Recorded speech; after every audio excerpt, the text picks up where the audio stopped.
طالب ویان ذبیح الله مجاهد هیواد کې د یو شمېر لویو پروژو عملي چارې پیل شوې.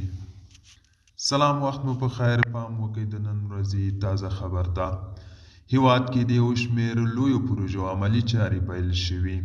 د طالبانو حکومت ویان ذبیح الله مجاهد ویلي چې نن د ټاپې ټاپ نورالجهاد سب سټیشن د ترکمنستان سرحد آباد بندر باندې د اوسپنیز پټلۍ د شاتلیق سیمې د ګازو دستګاه د تورغونډۍ صنوبر جوړېدو او د تورغونډۍ بندر د اوسپنې پټلۍ تمځای کې د سترو او معیاري هنګرونو او د مجموعې جوړېدو چارې پیل شوې.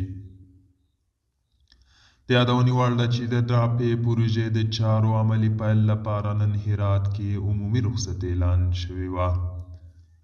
د دغې پروژې عملي چارو پرانستې لپاره د طالبانو حکومت رئیس الوزرا هم هرات ته تللی و. دوستانو، دا و د نن ورځې چمتو کلی خبر. تر بیا هم په الله سپارم. ښې چارې